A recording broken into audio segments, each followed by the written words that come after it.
Okay, welcome back. Last time we finished off the main story of Pokemon Colosseum, and today we're starting up the post-game with an email.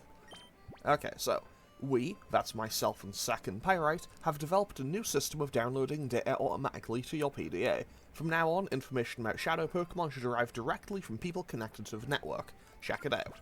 Okay? So, basically we'll just get told about Shadow Pokemon when they learn about them. However, I already know what Shadow Pokemon we're going to be encountering, so I don't really need that. And now we get another one. Okay, there's trouble. The Kid Network got word that a suspicious-looking Pokemon was spotted in Pyrite. I'd like to give you the full story in person, so can you come visit? Okay, so now back to Pyrite Town, because realistically in this game, if something's going on, it seems like it's always going on in Pyrite Town, which, to be fair, honestly, it does kind of make a lot of sense. Pyrite is like Crime City, USA. I mean, I say that, but it quite literally is. It refers to itself as an honourable town of thugs and scoundrels and stuff like that. Okay, so, now we just push this little button on the side of this bookcase and head on in. Okay, so what do they have to say? Oh, hi guys, we just got some news. There's this rogue called Kale who hangs around Pyrite's entrance. It sounds like Kale recently battled this creepy trainer. They say this trainer used some weird Pokemon, and I think you should have a talk with Kale about this. Okay, so basically, as per usual, we're gonna have to go fight Kale, because obviously, he isn't gonna tell us anything without a fight. Okay, so, now his team should actually be at its final form. I say it's final form like it's a final form like it's evolving like he's a Dragon Ball villain. Okay, I'm gonna put Ampharos out front, partially for my own convenience. Yo, we meet again. Huh? About the Shadow Pokemon? Oh, yeah, I remember battling one, sure. I'd be willing to share what I know with you, but only if you can beat me. You ready? Okay, so Kale's team will now be in its final form. You'll have Gardevoir, Granbull, Machamp, and Shiftry. Now, the reason I'm leading with Ampharos is because I knew that he would lead with Granbull, and that would get Intimidator. Therefore, I just wanted to quickly switch that out, so I can then switch Sneasel in and not be affected by the Intimidate. And I can probably just blast this Granbull in one turn. So let's just go for Psychic and Thunderbolt, and honestly, that probably gets rid of the Granbull. Honestly, it might one-shot the Granbull and do a... Okay, maybe I was a little over-ambitious there. And a light screen coming out is not exactly ideal, but I can work around that. However, actually, no, I don't need to be worried, because I know he'll go out to his Shiftry, but Shiftry is not exactly going to be a threat to me in this game, largely because its two stab types are both special moves, and I know that Shiftry is more physically oriented. I think it is, anyway. I'm relatively sure Shiftry has a higher physical attack stat than special. Also, I hope that outside isn't too loud, but it is rather warm today, so I can cut out the window open. So hopefully that wasn't too loud, but you know, it is a Sunday and people be doing things. Okay, so I'm going to set up a Reflect, and now I should just be a bit safer. Sneasel should be safe now, and then I can Brick Break. Okay, Psychic, we unintentionally read that. That'll probably be going into Espeon, and that did quite a lot. So, I'm going to return and Brick Break, and hopefully I can get rid of the Shiftry. Because if I can get rid of the Shiftry, return did nothing. I should have known it would do nothing, but still. Okay, Brick Break lands, we break through that, and we just fall short of knocking it out. Okay, this is a slight inconvenience, but I imagine that he's going to probably go for... He's probably going to go for another, Feint attack, so I'll switch out to Umbreon.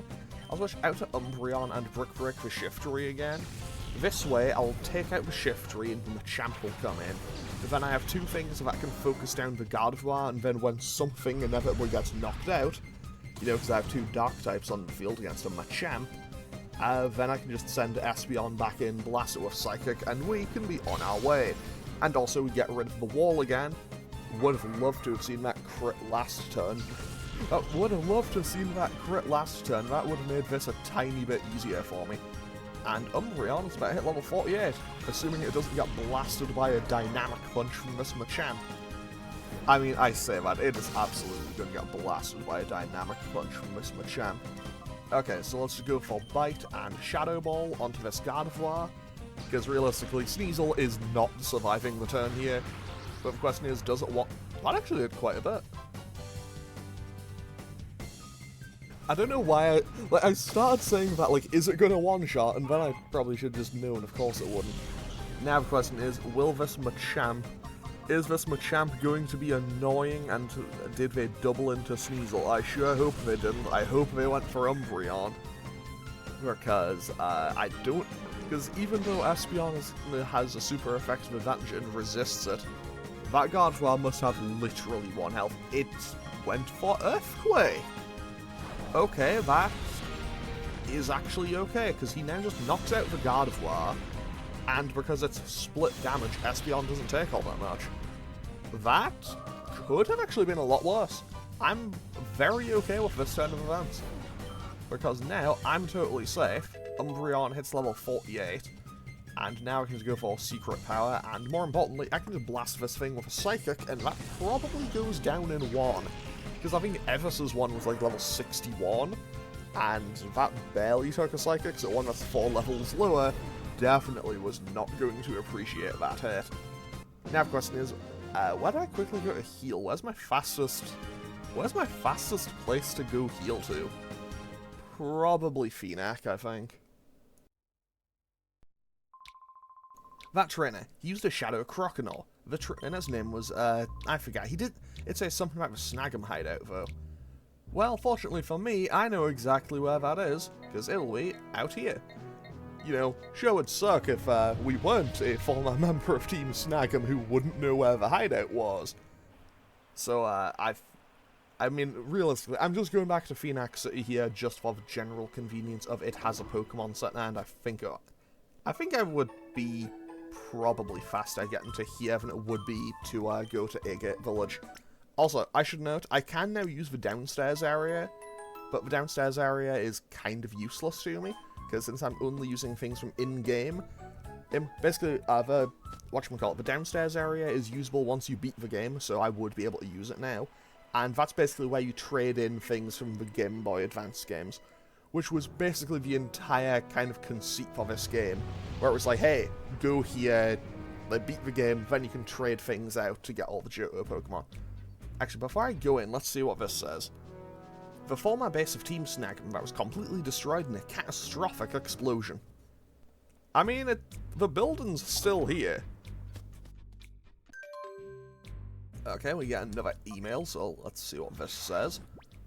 I probably should have bought more Pokeballs here. The Croconaw trainer. Hi, Kale wanted me to know that the Shadow Croconaw's trainer is named Bluno. Please take care. I mean, I'm less threatened by him existing and more threatened by the fact that I know it'll be level 30. I have an awful suspicion it's going to be level 30.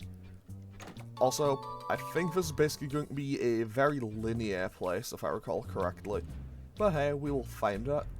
Oh, there's a place where I can switch my Pokemon out and save if I want to. That's good to know. Well, if it isn't you again, you had your way with my party before, but not this time. Okay, no. I think I fought you in the Shadow Pokemon Lab? I don't remember. Ninjask and Forretress. I don't remember where I fought this guy. I think it must have been in the it must have been in the Shadow Pokemon Lab. Actually, I still have the game guide, like, at arm's length. I'm gonna quickly check. Okay, so, let's see here. Cypher Peon Gnaw. Where did this guy turn up? Okay, there's one-shot Sneasel. No, Gnaw wasn't there.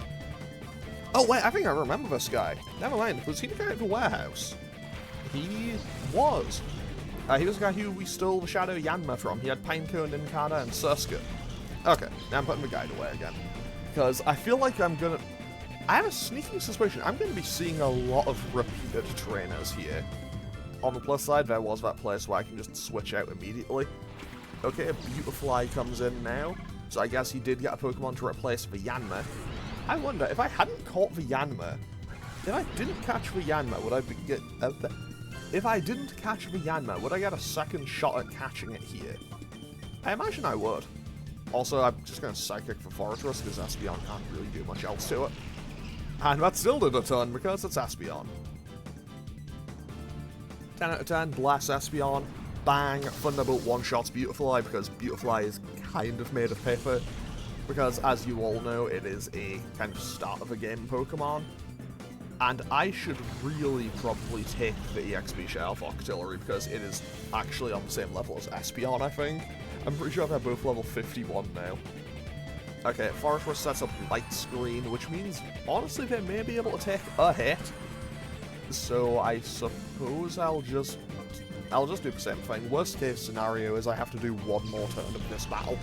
I don't think it's going to be that big of a difference. Like, and I feel like if this was a serious battle, Light Screen could be an annoyance. But also at the same time, actually, now that I think about it, that was kind of big brain on their part. They took out my Brick Break user and then set up the screens? I think this game may be slightly smarter than I think it is. Also, this Fortress, I assume its last move must just be Explosion. Because it has Spikes, Light Screen, Reflect, and I assume Explosion. I don't know, maybe it's Double Edge, who knows. I mean, realistically, I could sit around and wait to see what its last move is, but that could take a while, and we're just gonna blast this Masquerain with Thunderbolt and move on with our day. Okay, so, there goes the Masquerain. That didn't really put up much of a fight, but honestly, it's just a horde of bug-type trainers. What am I going... well, not bug-type trainers. I love how he says that, but it's like, buddy, you fought us before, you knew what you were getting into. And he just disappears. So let's quickly just switch the party around real quick, and by that I mean just drop things in and out of the PC. Just drop things in and out of the PC real quick, mostly just so I can, you know, patch everyone up. Because I would quite like to be able to go back to full strength. I mean, I say that, but at the same time, it must be, I'll be honest, looking at it now, even I'm a little bit irritated seeing that I have, like, Absol, Houndoom, Heracross, Metagross, and Tyranitar. Why do... that T-Tar has a nugget on it? Oh, whatever, I don't need the money. I don't really need to worry about money in this game anymore, so I'm totally okay with just leaving that. Okay, we have a broken vending machine, a broken wall, let's go upstairs. And we get another email. Are we just gonna get emails through this entire ender game? Okay. Hi, it's Net. I analysed the Shadow Pokemon list again and discovered 6 more... the additions were Tyranitar, Misdreavus, Smeargle, Slugma, Slugma, Absol, and Heracross. Okay, so I've already caught 5 of those, and I knew that Smeargle was going to be one of these.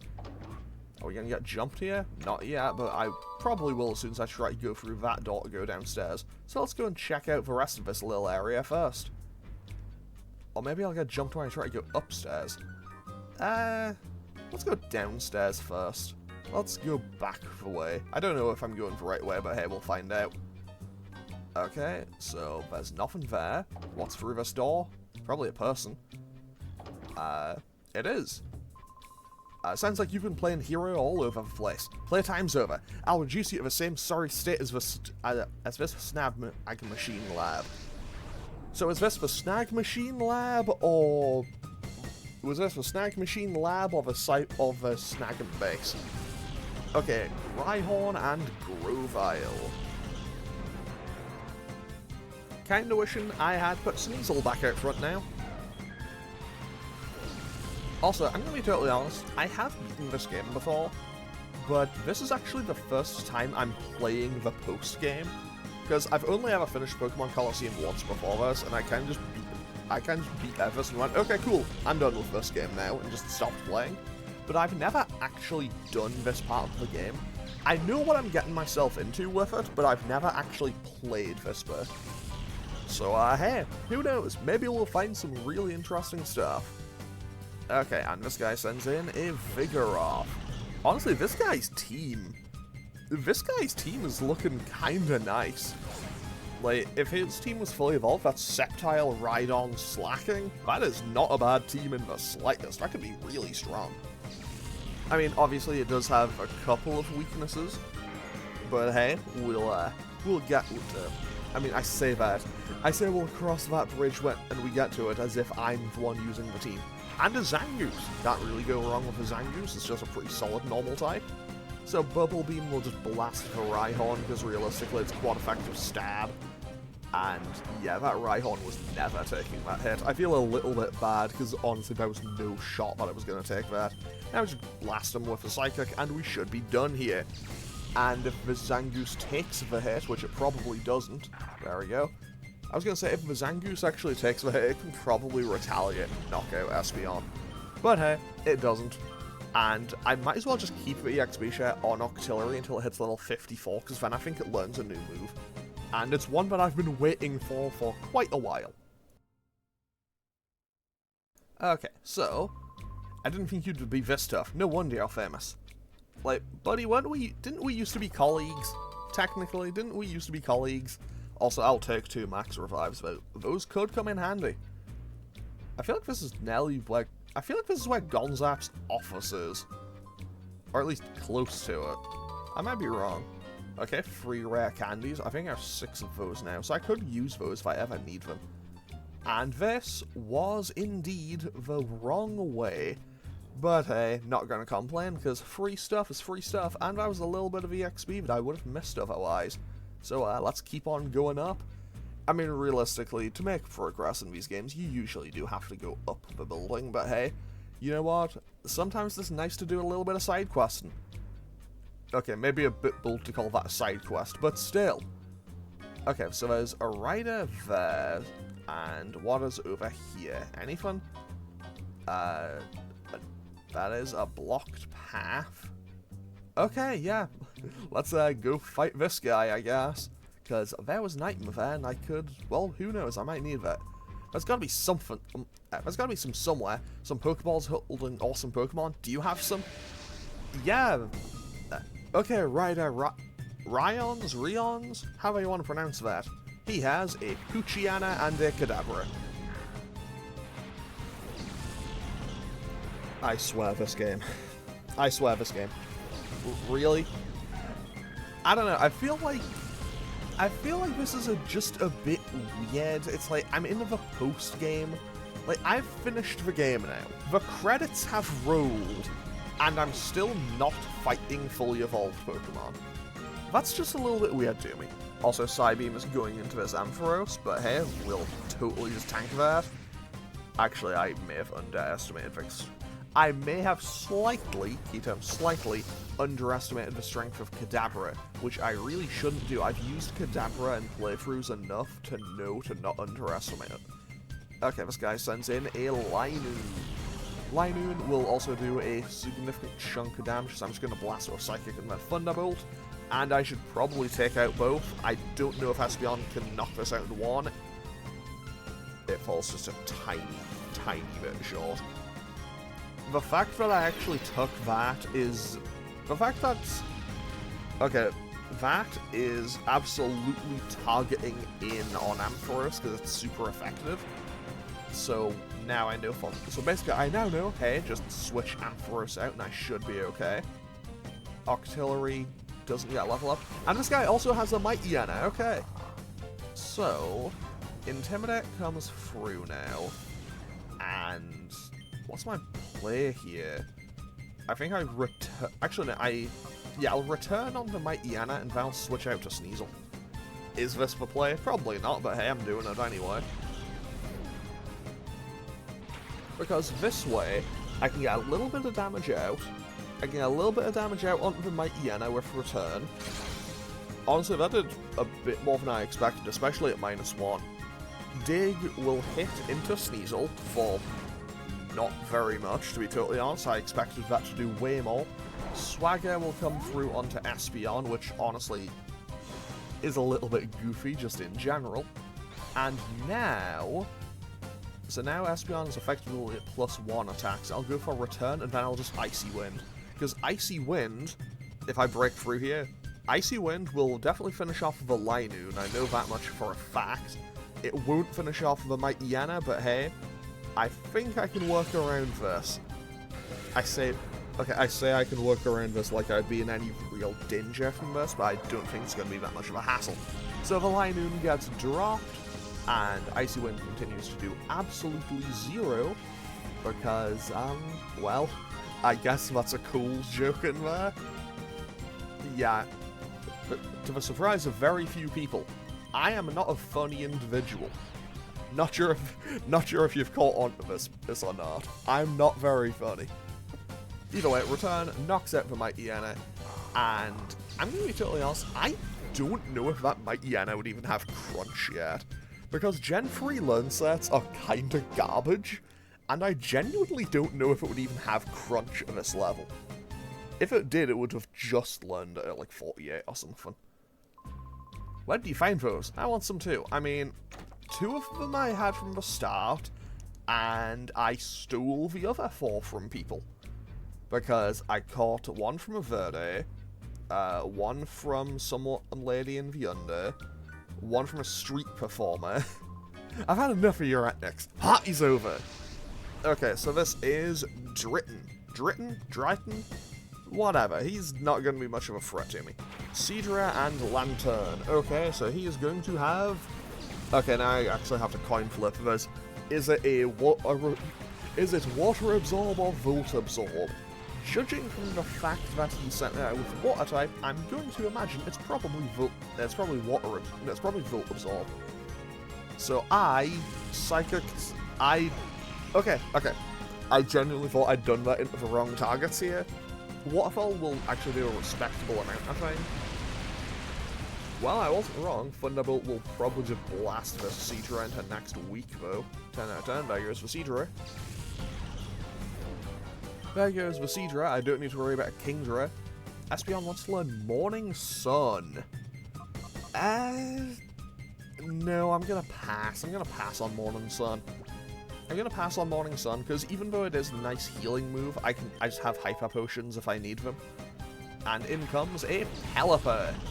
Not gonna lie, Pelipper is a kind of cool Pokemon. Lantern goes for Dive. I will switch out to Meganium. I'll switch out to Meganium and then just blast the Pelipper with a Thunderbolt, and with that, well, that's this fight pretty much over, because I have 2 things that are good against water types, and his, well, I have 2 things good against water types. I have 4 other Pokemon in the back, and he has 2 Pokemon, and one of them is a Lantern on half health. Unless this man is about to throw out like a level 85 Kyogre, I don't think he's gonna stop me. Okay, Starmie could potentially be an issue, is what I would say if it wasn't part of Psychic type, and I didn't have 2 Dark types on my team. Okay, so here's what I'm going to do. I'm just going to Razor Leaf and Thunderbolt, and the Quick Claw comes in clutch once again. Genuinely, I think the Quick Claw has been so helpful for me in this game, because no way does Ampharos naturally outspeed Starmie. Like, I know Ampharos isn't the slowest Pokemon in the world, but no way does it naturally outspeed a Starmie. Okay, so that Lantern is gone, and that is Dryton, however you want to pronounce him. That's him defeated.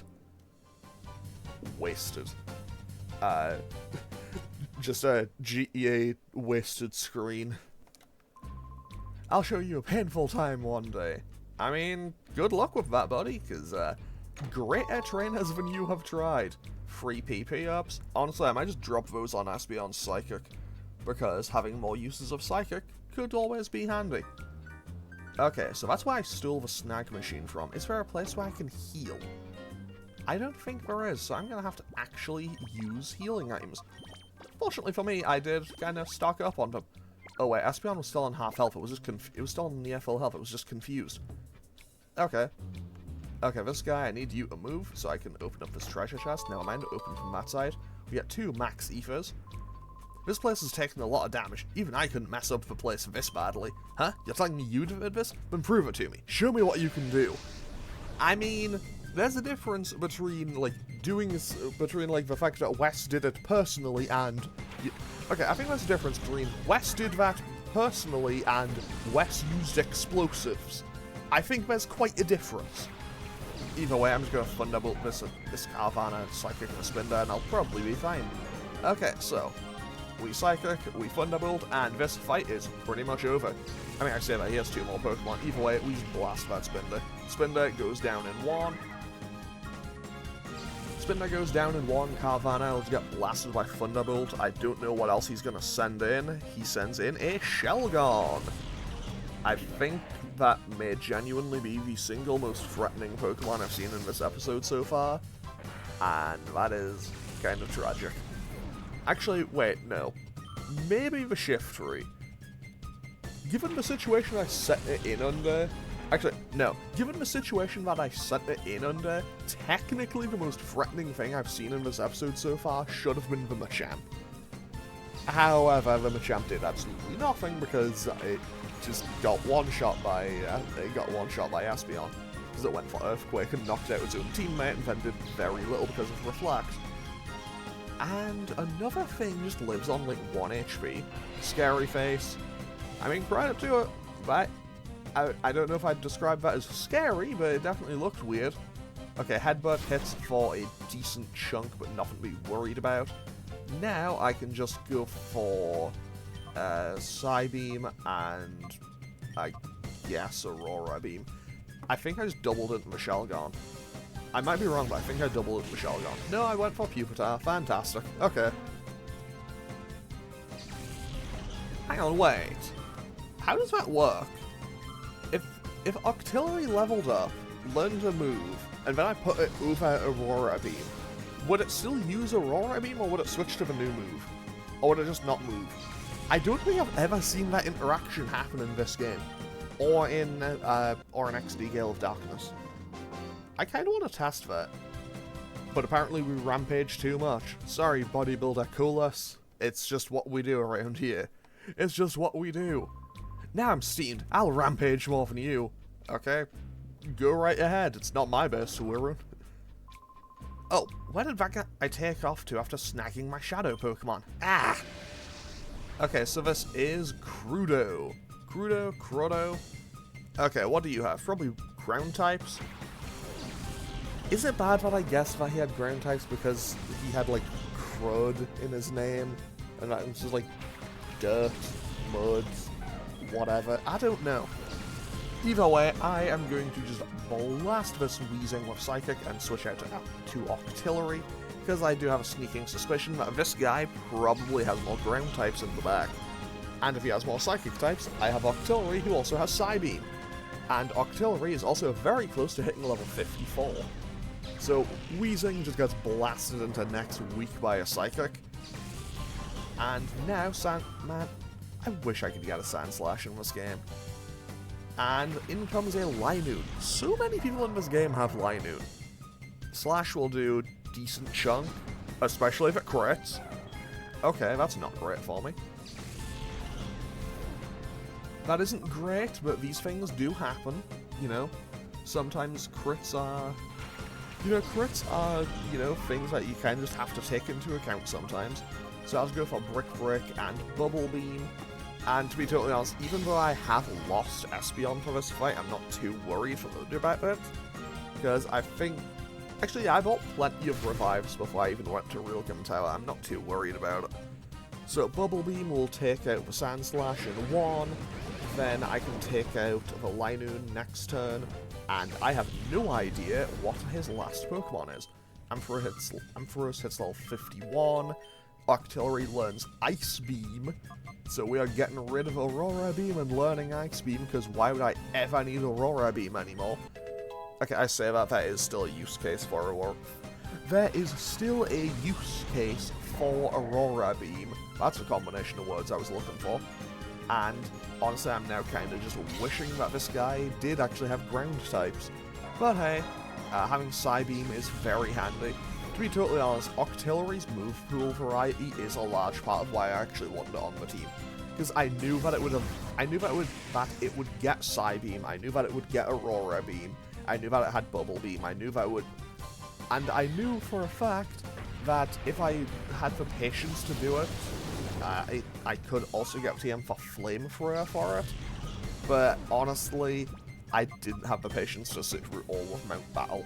Because I basically ran the numbers for it. By the time I would have won enough Poke Coupons to get the TM for Flamethrower, yeah, I would have pretty much finished Mount Battle. And that would have taken ages. But hey, we managed. Okay. Now I think I'm going to take the EXP share off Octillery. Okay, sorry Crotto, but that is you done. That is you done, buddy. No fair, you sinking cheat. I mean, I didn't do anything. Okay, I think it's time for me to actually heal now. Because I know that there's someone who has a Shadow Pokemon in here. I know there's 2 Shadow Pokemon in here, actually. I know that the Smeargle that was mentioned is one of them. And I know that the other is also a normal type. I know specifically what it is, but I'm not mentioning it just yet. I never expected to see you again. Not like this, anyway. Okay, so this is Fuston. What do you have, buddy? Anything interesting? Delibird and Beautifly. Buddy, we are in a post-game scenario. Why are you throwing these Pokemon at me? What happened? Did you just, like, were they handing out Pokemon and you were just busy that day? What happened here, buddy? Okay, Thunderbolt just blasts Beautifly. I imagine Delibird probably drops to a Psychic. And genuinely, I will be kind of surprised if I take damage in this fight. Never mind, Swellow is an actual Pokemon that could maybe do something. Okay, Psychic blasts the Delibird. Sorry, Delibird. Sorry, Delibird, I think your design is cute. I mean, to be fair, I also think that for Beautifly, but still. Okay, what's his last Pokemon? He has a Golbat, okay. Okay, so he had 2 absolute jokes of... Oh, right. Yeah, I've used Psychic for everything. Either way, Thunderbolt, Quick Claw, procs again. I forgot to take the EXP share off Octillery, but that wouldn't be too much of an issue. Now the question is, what do I put the EXP share on? I'm honestly kind of leaning towards Umbreon, and I don't know why. Because I think I've pretty much learned all of the moves that I'm going to learn on most of my Pokemon. I know that Sneasel would eventually learn Beat Up, and I think Metal Claw, but I'm pretty sure it gets a Metal Claw at like level 65 or something. Because again, Gen 3 learn sets are jokes. Team snag 'em forever, he says. Okay, so let's quickly get rid of that. And, you know, let's put it back on Meganium. Will Meganium learn anything new? Actually, it might learn Solar Beam by level up at some point. I don't know when it would do that, but I know that it could learn Solar Beam. Either way, Bluto shouldn't be too far away from here. Oh, well, there he is. What? It's been a while, not since the mayor's house in Phoenix City. You quit Team Snag'em, there's nothing here for you. Or did you come out to see me, Bluno? If that's the case, I'd better not disappoint you. Also, I should have put Espeon and Umbreon or Sneasel out front. Because he still has Croconaw and Grumpig. So he has Croconaw, Grumpig, and Muck. At some point, I will also have to fight Rosso, who will have the Quilava. Because their names are basically red, blue, and green, and in, I think it's Italian? I might be wrong on that, but I'm pretty sure it's Italian. And now I get to play a fun little minigame called How Safely Can I Catch This Croconaw? On the plus side, this time I have actually, like, good Pokeballs to catch things with. So I am just going to focus on catching this first things first. Hopefully I do just catch this right out the gate, because honestly catching a starter Pokemon can be a bit of an annoyance. But hey, Bayleaf stayed in without too much of a hassle, so hopefully Croconaw will do the same. Fantastic. And now in comes the Muck. And now we just have to blast these, and then we can be on our way. And Grumpig is going for Bounce. Okay, so it's going for Bounce. That's probably going to be targeted in on Espeon, I imagine. So I'm going to just Psybeam the Muck, and then I'll switch out to Sneasel. I'll switch out to Sneasel because I can go for Shadow Ball. And then when I get to the end of the next area, I say the next area, I assume it's the next area. I will have to fight Rosso and catch his Shadow Quilava, and then after that, I don't actually know what we have left to do. I'm pretty sure we're close to the end. Like, I know that this game's post-game isn't super long. I know it has some pretty tough battles, but I know that it isn't super long. Okay, Muck sets up Acid Armor and boosts its physical defense, but that's not really going to do anything for it. So now, okay, he uses a full heal, completely wastes his turn, because that Psybeam is going to just take out the Muck. I mean, realistically, he couldn't do anything about it regardless, because, well, Espeon's going to outspeed. And now Shadow Ball lands, and I can just double in here.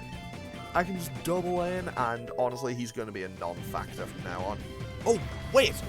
He got a fourth Pokemon? He got a Camerupt? Yo, buddy got a Camerupt? I respect that, because I respect that. I really do genuinely respect that. I love Camerupt. Okay, goes for Psych Up. There weren't any stat changes, so... Okay. That's a bit... Actually, that is really smart for this game's AI.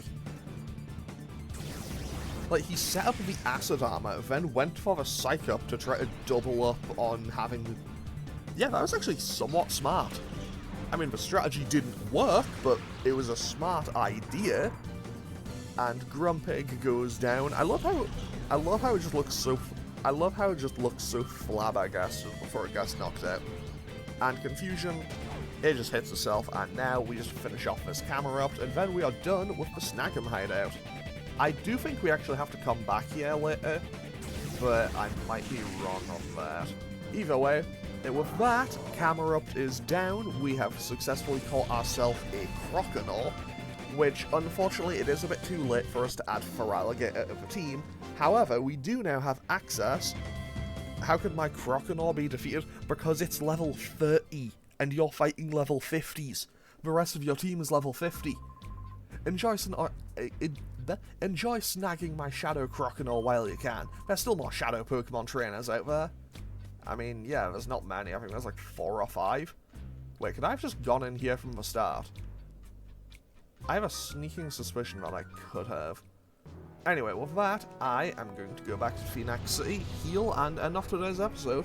Because we are closing in on 40 minutes. And, okay, I'll quickly read this next email as well. And this should tell us where we're going next, I think. Hi, it's Nat. I analysed the Shadow Pokemon list again and discovered 6 more. The additions are Ursaring, Skiploom, Quagsire, Tropius, Skarmory, and Sunflora. So basically, we now know the remaining Shadow Pokemon that we'll be dealing with in this game. So we have Quilava, Ursaring, and Smeargle. There's also one more. Actually, there's two more. I forgot about 2. I forgot about 1, which is weird because they're kind of like a secret boss. Anyway, there's 5 Shadow Pokemon left for me to catch now. So I'm going to go and end off today's episode here. As always, feel free to leave a comment and click any of the buttons down below if you feel so inclined, and I will hopefully see you all again next time as we continue the post-game of Pokemon Colosseum. Okay, thanks for watching. Later.